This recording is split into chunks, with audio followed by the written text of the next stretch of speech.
O quê? Isso é papo de política. Eu odeio política. Eu odeio política.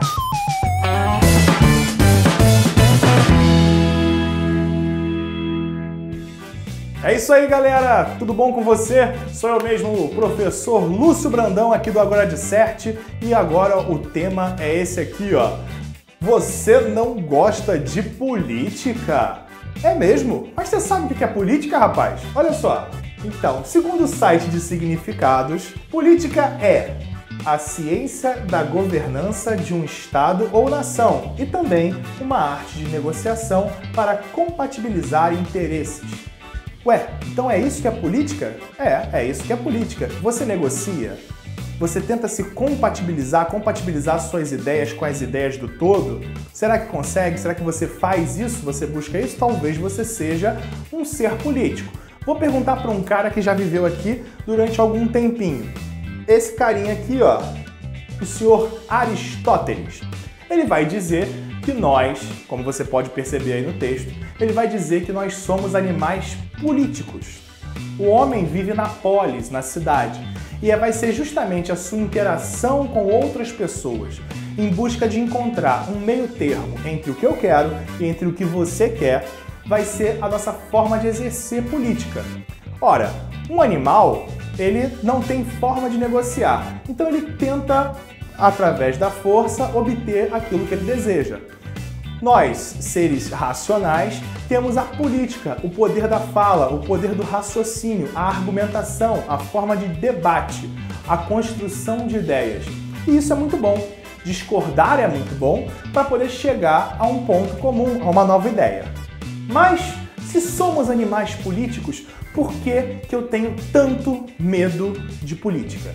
Por que será? Por que eu tenho esse medo todo? Muito bem, existem alguns fatores. Como a gente pode ver, o primeiro é o sistema de ensino, extremamente limitador. Um sistema de ensino que te motiva a reproduzir ideias. A ideia de alguém que você deve repassar e não a questionar. Você nunca ouviu alguém falar assim? Não pergunta isso, menino! Perguntar é feio! Então, isso vai começando a te acostumar a não perguntar, a não questionar, a não discutir. Isso não tem nada de errado. A gente argumentar e tentar entender as coisas e tentar debater sobre elas é ótimo. É o que nos faz seres políticos. A escola, ela só faz reprodutores e não esses seres políticos.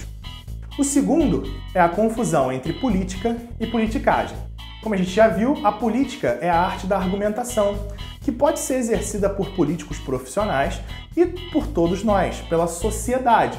Nós vivemos em sociedade. O animal político vive em sociedade. E por isso ele precisa dessa política para poder se entender, para poder chegar ao meio. A confusão entre política e politicagem, porque a politicagem vai ser aquele outra forma de política, entre aspas.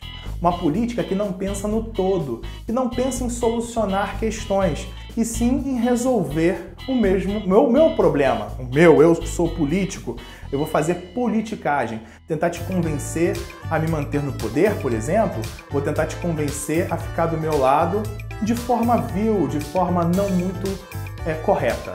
Isso vai ser a politicagem. Isso vai afastar muita gente, porque não quer ficar ouvindo papinho de político. E os políticos são um mau exemplo. Esse mesmo cara que faz politicagem, que vai estar na televisão, que vai estar na sua empresa, que vai estar na sua escola, ele faz uma politicagem toda, ele vai ser um mau exemplo. Então a gente vai começar a querer se afastar cada vez mais da ideia de política. Eu ouço alguém numa festa, na festa daquela minha tia, começando a falar sobre... E aí? Esse ano tem política, né? Esse ano você vai votar em quem? Aí eu já me desespero, me escondo do banheiro, porque eu morro de medo de política. Esses fatores aqui são alguns dos motivos pelos quais a gente tem esse medo. Bom, e como que, já que eu sou um animal político, como eu exerço a política? A gente exerce a política todo dia, o tempo todo. Em casa, por exemplo, se você mora com outras pessoas, existem regras na sua casa. E você precisa conversar sobre essas regras para cumprir ou para ajustá-las. Você mora num condomínio, esse condomínio tem regras para convivência nesse condomínio. Quando você vai à reunião de condomínio ou quando você conversa com o síndico tentando trocar isso é política. Mas quer um exemplo mais simples?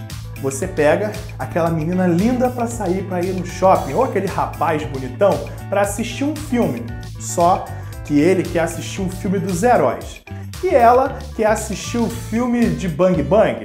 Como é que você faz para resolver isso? Você tem que debater, discutir, conversar, tentar chegar a um meio termo. Isso é fazer política. Toda vez que a gente argumenta com alguém, por exemplo, você chega para alguém e fala sobre o seu time de futebol e tenta convencer essa pessoa que o seu time é melhor, isso é fazer política. Portanto, meu amigo, não sei se você vai cair da cadeira agora, mas você é um animal político. Bom, e qual é o perigo da politicofobia? Se você não faz a política, alguém vai fazer essa política por você. Automaticamente vai tomar as decisões sem a sua participação. Você não acha que isso é um perigo? Você não acha que alguém tomar uma decisão para a sua vida sem a sua participação, ela é um perigo? Você deve pensar sobre isso. Como é que você vai discutir a sua prova? Como você vai discutir as suas questões se você não está habituado a argumentar, negociar, conversar, convencer as ideias, transformar as ideias? É importante ser político e exercer essa política. E é um perigo muito grande, essa politicofobia. Mas, quer entender mais? Quer formatar essa ideia de politicofobia? Então, se liga agora nessa dica fantástica da professora Sabrina sobre como organizar essa ideia. Segura aí, vai! Cheguei! Vamos lá? Vamos continuar falando de política? Então, a gente vai falar sobre o perigo da politicofobia no Brasil. Mas primeiro, você vai ter que saber o que é politicofobia, não é mesmo? Segundo Aurélio, a politicofobia é a junção da política mais fobia. Fobia você já sabe o que é: medo, aversão, repulsa. E a política, o Lúcio definiu muito bem para você. Então, politicofobia, aversão, medo, nojo de envolver-se ou de falar sobre política. Só que é muito perigoso a gente não falar sobre política, porque é um assunto que nos envolve. E aí, como é que eu vou relacionar tudo isso que o Lúcio disse ao meu texto? Vamos lá? Como começar? Esse tema fala sobre os perigos. E como a gente já falou aqui, quando a gente fala de malefícios, de perigos, de efeitos, é sempre interessante que a gente fale antes das causas. O que leva uma pessoa a ter medinho de política? Primeira delas, a dificuldade de compreensão que o Lúcio já falou. Essa confusão que rola entre política e politicagem. Essa confusão que é definir o que é política. Se eu não compreendo, se eu não me sinto representado, se eu não me identifico, eu tenho uma tendência a dar um passinho atrás e não querer me envolver. Rola ainda uma elitização. A gente acha que política é para rico, que é pra gente que tem mais do que a gente. E aí a gente tem aquela tendência de, deixa como tá, alguém vai fazer. A outra causa é o descontentamento, a decepção, ou com a orientação política, com a esquerda ou com a direita, com partidos políticos específicos ou com candidatos. Todo mundo já viu aquele nosso tio que envolveu-se com a política, botou camisa de deputado, foi pra rua fazer panfletagem e depois, quando esse cara foi pego num escândalo, desistiu completamente da política. Por fim, tem aqueles que têm uma descrença irrestrita na política. Aqueles que não querem nem saber porque acreditam que não passa de um teatro. Isso daí é só para inglês ver, como dizem por aí. E aí não querem se envolver. E ainda, como o Lúcio também falou, um sistema de ensino limitador. Falta incentivo para discutir política. E olha, não queria te dizer não, mas essa ideia é um projeto, tá? Não te fazer pensar tem um propósito. E aí você precisa contrariar isso, precisa pensar. Como é que eu coloco isso na minha redação, Sabrina? Mimimi, não sei como fazer, nem começa. Parou a palhaçada aqui, vamos lá? Coloquei para você duas contextualizações, porque nesse canal a gente não trabalha com miserinha. Se a gente trabalhasse com miserinha, a gente não trabalhava com Lúcio, não é mesmo? colocamos 2. Vou ler um para você e o outro vai ficar aí na tela caso você tenha curiosidade. O primeiro eu trabalhei o conceito. A palavra política sempre esteve presente no vocabulário e na vida dos brasileiros. No entanto, vem ganhando terreno no cotidiano nacional outro termo relativo ao primeiro, a politicofobia. Em síntese, essa palavra composta significa aversão a tudo aquilo que é relativo à política. Essa poderia ser uma das estratégias que você usaria para começar o seu texto. Uma estratégia que a gente chama de estratégia por definição, que pode ser, você pode usar. É bom, é bacana, principalmente quando o tema é mais abstrato. Quando é um termo novo, quando é um neologismo como essa palavra. Mas tem aí também uma segunda opção, dá uma lidinha com calma depois. Fiz o início, como é que eu vou partir para o meio? Vamos ver? Como desenvolver? Quais são os perigos? Quais são os efeitos? Para você que já está nos acompanhando, sabe que eu prefiro sempre, primeiro a explosão de ideias, os argumentos possíveis, para depois gerar a nossa tese, nosso posicionamento. Então, qual é o principal efeito de eu não querer discutir política? Meu amor, é como diria Zeca Pagodinho, camarão que dorme, a onda leva. Então, se eu não discuto política, se eu não me envolvo com política, eu viro massa de manobra. Fazem de mim o que querem. Lembra da fala do professor Lúcio? Se eu não faço política, vão fazer por mim. E aí eu vou ser levado de um lado para o outro, vou ser levado a votar num cara, a aceitar um determinado projeto, porque eu não sei pensar sobre ele, porque eu não sei discutir, não sei argumentar. Vai funcionar? Funciona bem? O segundo problema é a impossibilidade de mudança. Se eu não me envolvo com política, se eu não discuto política, no exemplo lá que o Lúcio falou, se eu lá no cinema com meu crush, com meu gatinho, com a minha gatinha, você pode se relacionar com o que você quiser, porque aqui nesse canal nós consideramos justa toda forma de amor. Se você lá no seu encontro não negociar, vai ter um segundo encontro?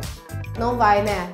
Então, se eu não discuto, eu tenho a impossibilidade de mudança. Em termos de sociedade, ou a sociedade vai se manter como está, o que pode não ser necessariamente bom, principalmente tratando-se de Brasil, ou vai entrar em derrocada. Só vai piorar. Então, é preciso discutir sim sobre política, todo o tempo. E aí, como é que eu vou organizar isso? Já sei como desenvolver, já sei quais são os meus argumentos, posso montar a minha tese. Tem ali a minha tese, ó. Mais aterrorizante do que a política em si são os perigos de não envolver-se com ela. Uma tese forte que vai marcar presença, vai te diferenciar de outros caras aí, hein? Vamos ver como é que isso fica na contextualização? Fiz o contrário, Lá na primeira eu li a primeira contextualização, então agora eu vou ler a segunda com a tese, ok? De um lado estão aqueles brasileiros que um dia envolveram-se direta ou indiretamente com a política e, frente a inúmeras promessas quebradas e escândalos de corrupção, decepcionaram-se. De outro estão aqueles que sempre acreditaram que ela não passa de um espetáculo, ao qual não vale a pena assistir. Entre eles, uma característica comum, a politicofobia. Entretanto, mais aterrorizante do que a política em si são os perigos de não envolver-se com ela. Agora fala tu, você está diante dessa introdução, o joelho até não treme? Você não fica nervosinho, não dá uma emoção? Para mim, que sou professora de redação, dá uma emoção e das grandes, imagine para a banca. Vai ficar emocionada. E aí, como é que eu resolvo? Porque o problema é resolver. Falar sobre todo mundo fala. Quero ver resolver. E a gente está aqui para resolver. Primeira proposta de intervenção: rigidez nos casos de corrupção. E aí eu posso recrudescer, enrijecer projetos como Ficha Limpa, que a gente sabe que hoje não funciona tão bem quanto deveria. Então o cara fez besteirinha, envolveu-se no escândalo de corrupção, cadeia, acabou. fez, tem que pagar. Não pode se eleger, não pode ser candidato, porque aí eu perco aquela noção de que o político é um mau exemplo, certo? Desmistificação da política. Lembra-se que eu falei para você e o Lúcio também falou que é preciso entender política? E onde é a principal instituição que pode fazer isso? É a escola, é a instituição de ensino, que vai me explicar quais são, de que trata a política, o que eu posso esperar da política, como envolver-se com ela. Muita gente hoje não sabe o que faz um vereador, o que faz um deputado, cobra de presidente o que seria papel de um vereador. Isso tem a ver com o fato de que a gente não sabe o que é política. Então a gente tem que levar isso para um ambiente que é um ambiente da juventude, que é a escola. E, por fim, incentiva experiências políticas. Já foi representante de turma? Já participou de um grêmio? Isso tem que ser fomentado na juventude. Participar das eleições no colégio, participar dos embates políticos, concorrer a ser representantes, porque aí eu vou ter argumentação. E quando eu tenho argumentação, quando eu tenho discussão, boa discussão, né? Ninguém tá falando de pancadaria, não. Uma discussão saudável, eu sempre tenho um saldo positivo. Se eu não tenho discussão, pelo contrário, sempre vai, como diz o poeta, dar ruim. Certinho? Então é isso. Hoje nós falamos de politicofobia e de política de uma forma geral. Espero que você tenha gostado. Até a próxima! Se você curtiu então o vídeo de hoje, deixa seu like aí pra gente, se inscreve, ativa as notificações para você poder ser o primeiro a receber o nosso conteúdo, tá bem? Compartilha com seus amigos também.